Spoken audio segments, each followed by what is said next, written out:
Prepositional phrase আসবে, phrase of accompaniment, ওই যে অ্যালং উইথ, তারপরে accompanied by, as well as, আমরা দেখেছিলাম না, ইনক্লুডিং, টুগেদার উইথ দেখেছিলাম। কিন্তু সো তারা আমার কি করবে, সাবজেক্ট এবং ফাইনাইট ভার্ব এদের মাঝখানে কি আসবে, এসে আমাদের মাথায় মানে আমাদেরকে কনফিউজড করবে যে আচ্ছা দেখবা যে তুমি এভাবে দেয়া আছে যে ফর এক্সাম্পল এখান থেকে একটা নাম যে তোমার অথই অ্যালং উইথ হার প্যারেন্টস, এভাবে আমি বললাম, তাহলে দেখো এই যে অথই অ্যালং উইথ হার প্যারেন্টস, এরপরে আমার ভার্বটা থাকবে। সো ভার্বটা যখন আমরা সিলেক্ট করি তখন কিন্তু আমরা ভাবি আচ্ছা এখানে অথই আছে, আবার অ্যালং উইথ হার প্যারেন্টসও আছে, তার বাবা মাও আছে, সো আমার অবশ্যই ভার্ব হবে কি প্লুরাল, এমনটা ভেবে কিন্তু আমরা প্লুরাল ব্যবহার করি।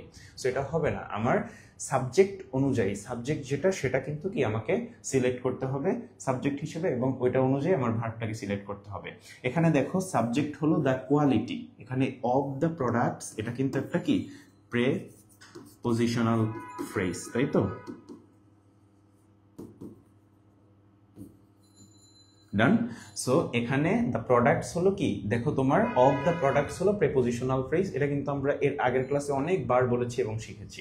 তাহলে দেখো তোমার দ্য কোয়ালিটিটা হলো যেহেতু সাবজেক্ট, এখন এই দ্য কোয়ালিটি কিন্তু সিঙ্গুলার আমার সাবজেক্ট, এর জন্য আমি কি করব, আমার ভার্বটাকেও এখানে সিঙ্গুলার সিলেক্ট করব, রাইট?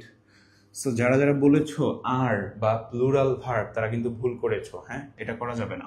এখানে অ্যান্সারটা হবে ইজ, আর হবে না বিকজ এটা প্লুরাল, হ্যাড হবে না, এখানে হ্যাড আমি কোনো পাস্টের কিছু বলতেছি না, তারপরে দেখো তোমার হ্যাভও হবে না বিকজ আমার ভার্ব লাগবে এখানে সিঙ্গুলার। ওকে, আচ্ছা তাহলে আমার 6 নম্বর প্রশ্নটা শেষ।